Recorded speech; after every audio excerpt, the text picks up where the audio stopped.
말씀은 세상은 기다리고 있다라는 말씀입니다. 지난주 우리는 이사야서의 말씀을 통해 하나님의 큰 은혜를 나누었습니다. 기억나시나요? 우리가 세상에 나가는 것은 억지로 나가는 것이 아니라 해야 하는 숙제 때문이 아니라는 것을 우리 함께 말씀을 나눴습니다.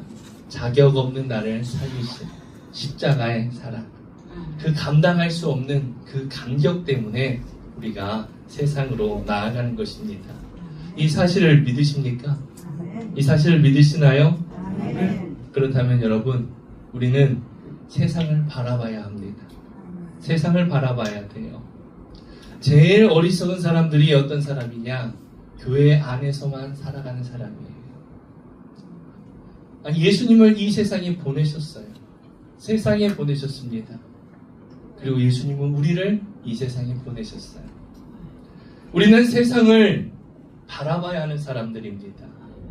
우리가 하나님의 사랑, 이사야가 경험했던 그 하나님의 임재, 하나님의 사랑을 경험하고 그 사랑을 품고 세상에 나가려고 합니다.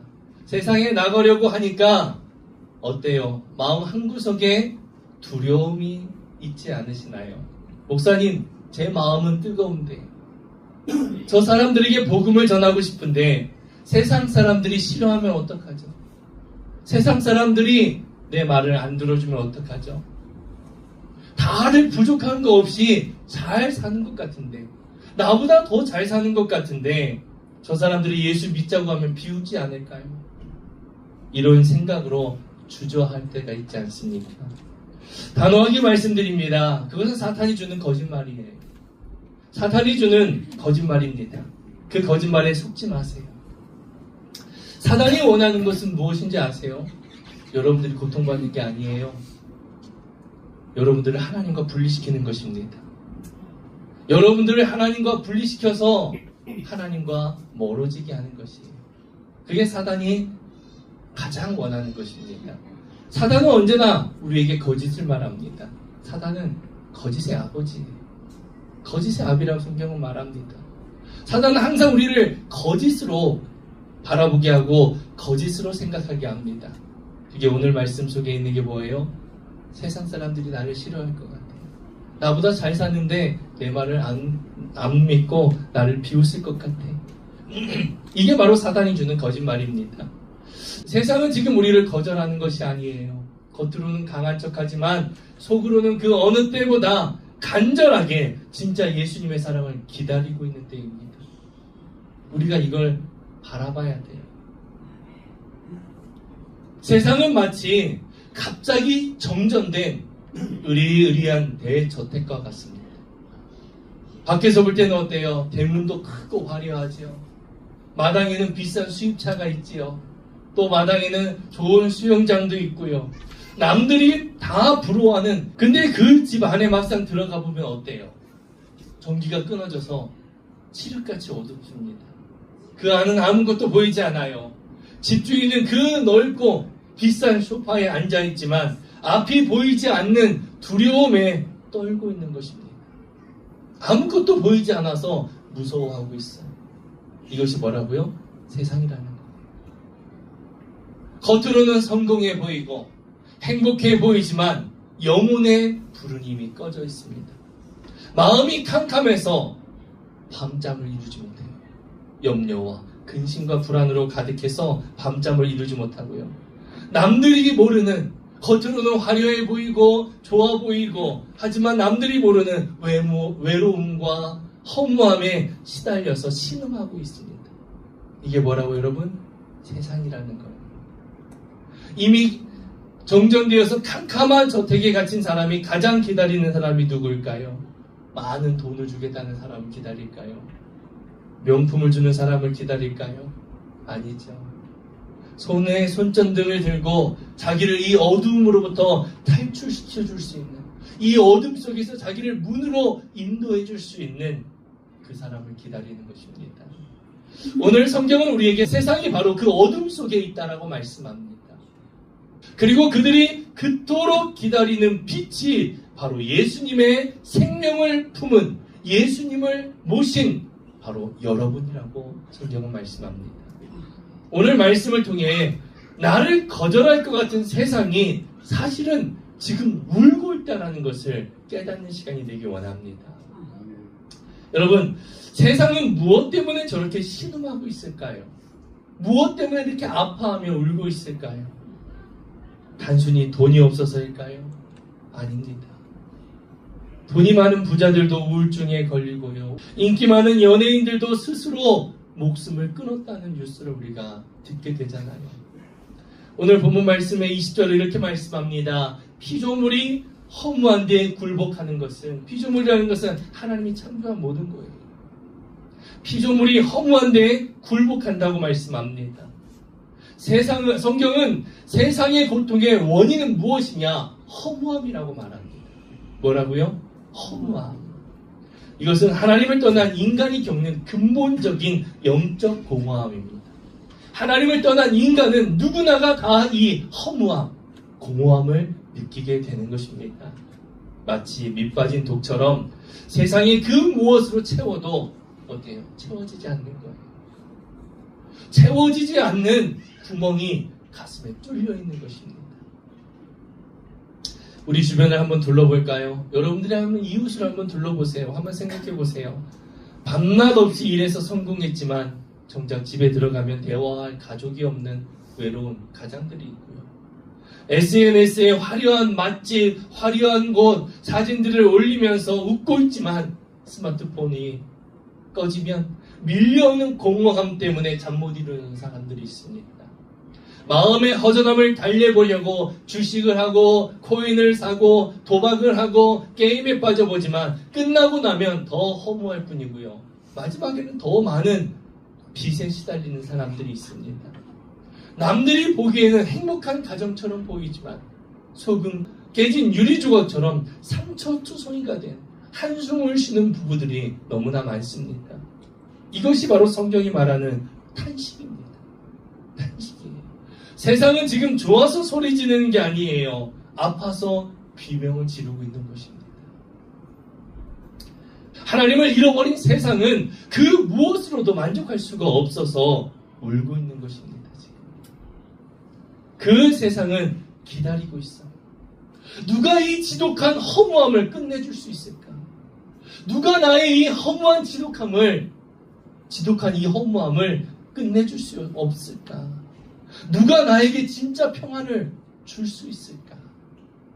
지금도 여러분의 주변의 이웃이, 여러분의 직장의 동료가 이렇게 울고 있다는 사실을 믿으시기 바랍니다. 그렇다면 이 아픈 세상이 간절히 기다리는 구조되는 누구일까요?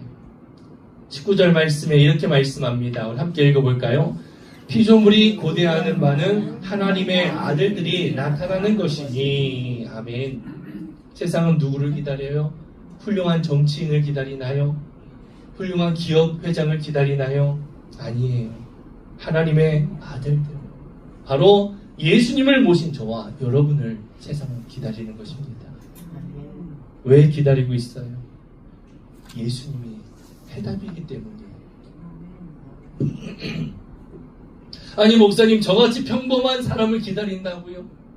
저는 말주변도 없고 능력도 없고 가진 것도 없고 할 수 있는 것도 없는데 저 같은 사람을 세상이 기다린다고요? 여러분, 왜 세상은 하나님의 자녀들을 기다릴까요? 우리가 답을 가졌기 때문이에요. 우리가 그 인생의 허무함, 공허함, 그것을 해결할 수 있는 답을 가졌기 때문입니다. 어떤 마을에 무서운 전염병이 돌았어요. 무서운 전염병이 돌아서 사람들이 다 쓰러지고 죽어갑니다. 그런데 아주 평범한 시골 농부 한 사람이 그 병을 낫게 하는 유일한 치료제를 가지고 있어요. 그러면 그 마을 사람들이 가장 기다리는 사람이 누구일까요? 세계의 가장 유명한 의학 박사님을 기다릴까요? 우리나라에서 가장 유명한 의사 선생님을 기다릴까요? 그렇지 않지요. 치료제를 가진 그 평범한 그 한 사람, 농부, 그 사람을 기다리는 것입니다. 여러분, 우리가 세상의 희망인 이유는 우리가 남들보다 훌륭해서가 아니에요. 우리가 남들보다 도덕적으로 살아왔기 때문이 아닙니다. 우리 가슴 속에 세상을 고치는 유일한 치료제인 예수 그리스도가 계시기 때문이에요. 세상의 허무함은 돈으로 못 고칩니다. 여러분, 정신과 상담이나 약으로 사람의 그 공허함, 외로움, 우울증이 다 치료된다면 왜 정신과가 계속 늘어날까요? 없어져야지. 세상의 돈으로, 세상의 의학으로, 정신과 상담으로, 약물로 이것은 고쳐지는 게 아니기 때문입니다. 오직 생명의 주인 되신 예수님을 만날 때만 그 영혼의 구멍이 채워지기 때문이에요. 그 영혼의 구멍이 채워지지 않으니까 밑빠진 독처럼 아무리 채워 넣어도 늘 공허하고 허무할 뿐입니다. 오직 예수님을 만날 때 영혼의 구멍이 채워집니다. 예수님을 만날 때 인생의 문제가 해결되는 거예요. 할렐루야. 이것을 믿는 여러분들 되기 원합니다. 세상은 그래요. 예수가 뭔데? 그 사람이 그렇게 대단해? 많은 힘이 있어? 많은 권력을 갖고 있어? 많은 돈을 가지고 있어? 왜요? 이게 세상 사람들의 세상의 관점이니까요. 그런데 그들은요, 그 예수님을 만나야 된다는 것을 모르고 살아가는 거예요. 밑빠진 독처럼 늘 공허함 속에, 허무함 속에, 메마른 목마름 속에 살아가면서도 이것을 어떻게 채워야 될지 몰라서 세상적인 것을 계속 채워가는 것입니다. 우리가 해야 하는 건 무엇이에요? 그들에게 알려주는 거예요. 여러분, 예수님을 누가 모시고 있습니까? 바로 여러분이에요. 바로 여러분입니다. 여러분이 가는 곳에 예수님이 함께 가십니다. 여러분이 오늘 집에 들어가시면 그 아픈 가정에 치료자이신 예수님이 찾아가시는 거예요. 여러분이 내일 출근하시면 그 삭막한 회사에 평화의 왕 되신 예수님이 출근하시는 것입니다. 그러니 여러분, 우리는요, 기죽지 말고 어깨 펴고 살아야 돼요. 할렐루야. 세상은 나를 싫어해. 착각하지 마세요. 사단이 주는 거짓말입니다. 세상은 교회를 싫어해. 세상은 그리스도인들을 싫어해. 세상은 지금 영적인 어둠 속에 갇혀서 손전등을 든 여러분이 문을 열고 들어와서 그 어둠 속에서 꺼내주기를, 밝은 곳으로, 문으로 인도해주기를 간절히 기다리고 있습니다. 지금 세상이 그래요. 우리가 이 세상을 바라봐야 돼요.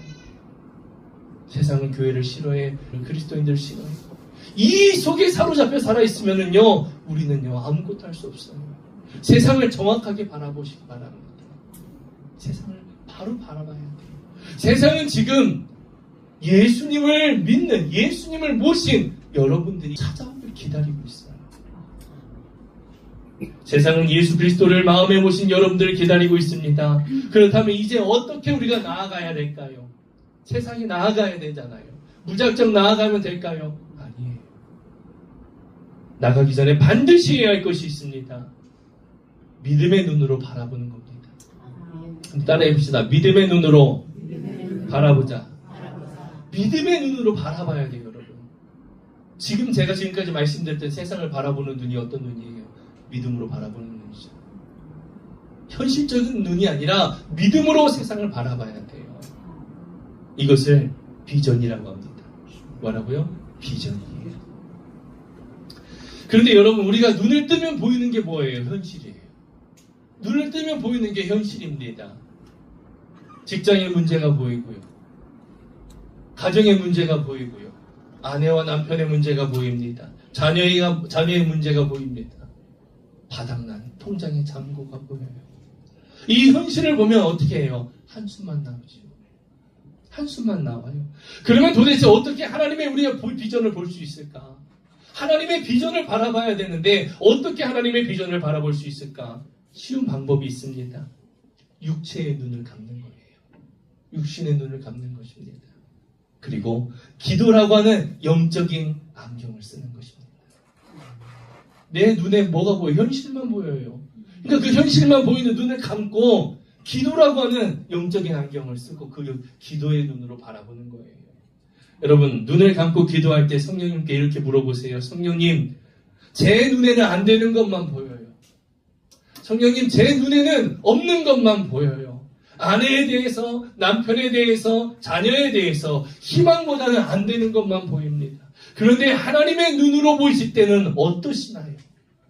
내 눈에는 현실만 보이는데 하나님의 눈으로 볼 때는 어떤지 물어보는 거예요. 그때 하나님이 보여주시는 그림이 있어요. 그게 비전이에요.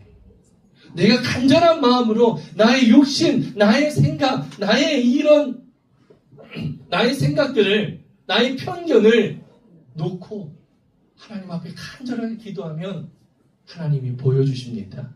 남편의 모습이, 아내의 모습이, 우리 가정의 모습이, 내가 기도하는 그 영혼의 모습이 하나님을 찬양하는 모습으로, 눈물로 예배하는 모습으로 보여지게 되는 거예요. 하나님이 보여주시는 거예요.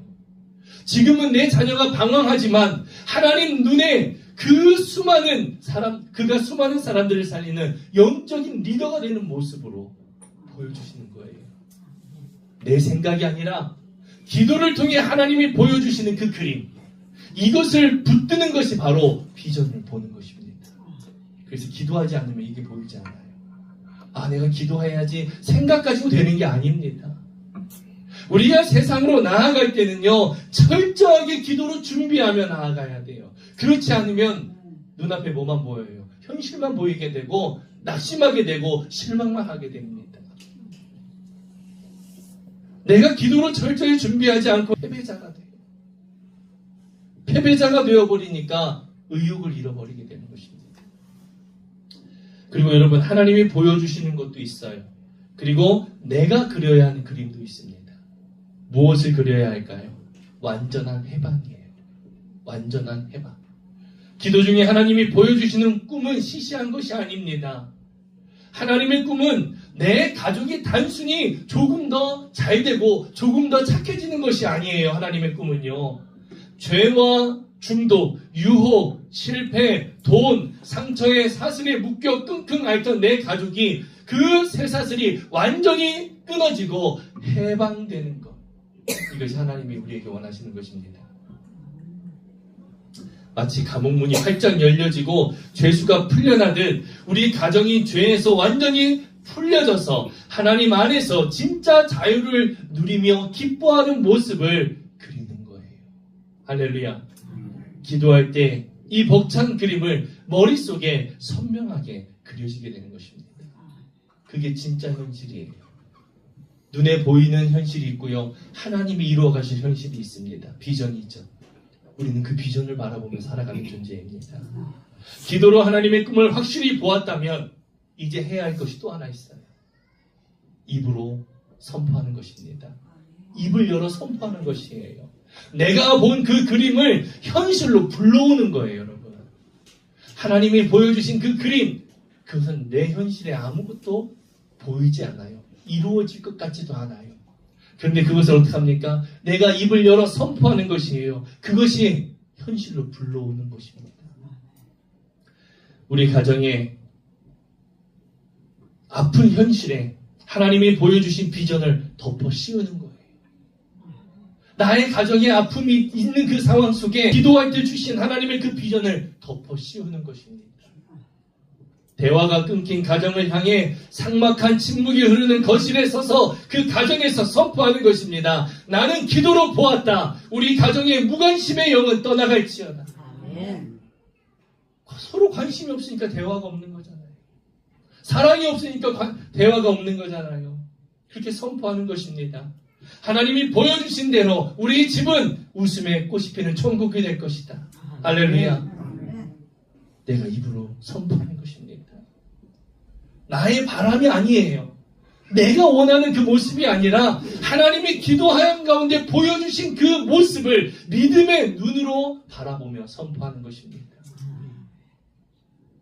나의 변화된 모습을 보았다면, 하나님이 그 모습을 보여주셨다면 믿음으로 선포하십시오.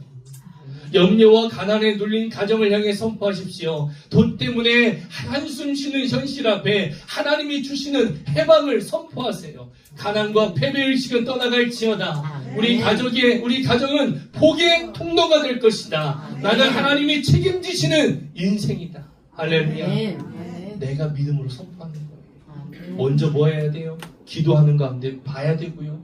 하나님이 보여주신 그 모습을 내가 믿음으로 선포하는 거예요. 선포가 뭐라고요? 현실로 불러오는 것입니다. 이 과정은 내 바람이 아니에요. 단순히 내가 원하는 것이 아니에요. 기도하는 가운데 하나님이 보여주시는 것입니다. 사랑하는 성도 여러분, 기억하세요. 여러분의 말은 그냥 허공에 흩어지는 소리가 아닙니다. 기도로 본 비전을 입으로 말할 때, 선포할 때 기적이 되는 것입니다. 할렐루야. 사랑하는 성도 여러분, 오늘 우리는 아주 중요한 사실을 깨달았습니다. 세상은 그리스도인을 싫어하고 대적하지만 사실은 불이 꺼진 저택 속에 갇혀 무서워 떨고 있다는 것입니다. 두려워하고 있다는 거예요. 허무함 속에, 고통 속에 있다는 것입니다. 누가 와서 그곳에서 꺼내주길 원하는 거예요. 그런데 여기서 문제가 있죠. 찾아가도 대적하고 거부한다는 거예요. 왜 그럴까요? 그 사람을 믿지 못하기 때문이에요. 믿음의 관계가 되어야 됩니다. 사람은요, 믿음의 관계가 돼야 돼요. 믿음의 관계가 되지 않으면 거부하게 되고요.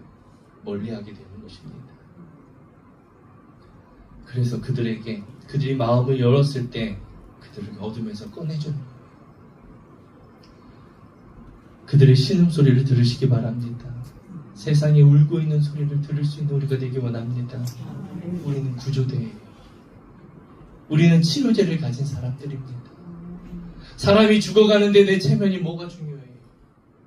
거절당하는 게 뭐가 중요해요? 여러분, 예수님의 십자가를 한번 생각해 보세요. 예수님은 우리를 살리기 위해 하늘 보좌를 버리고 이 낮고 천한 땅에 어둠 속에 있는 우리에게 달려오셨습니다.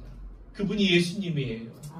우리가 와달라고 하지 않았는데도 우리가 죄인 되었을 때 먼저 찾아오셔서 생명의 빛을 비춰주신 분이 예수님입니다. 그 사람 때문에 우리가 살았잖아요. 그 사람 때문에 우리가 살았어요. 이제 우리 차례예요.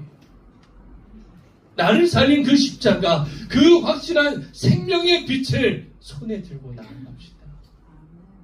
두려워하지 마세요. 겉으로는 거절하고 거부하고 미워하는 게 우리 현실의 모습이에요. 하지만 그들 그 내면에는요, 자기를 그 고통 속에서, 그 허무함 속에서, 그 공허함 속에서 꺼내주길 기다리고 있습니다. 그러기에 우리가 뭘 해야 돼요? 기도의 안경을 써야 돼요. 현실의 눈을 감고 기도하면서 하나님이 보여주신 그 비전을 바라봐야 하는 것입니다. 기도의 안경을 쓰고 변화될 나의 모습을 바라보고, 변화될 우리 가정의 모습을 바라보고, 변화될 내 이웃의 모습을 바라보세요. 거기에는 내 욕심이 들어가면 안 돼요.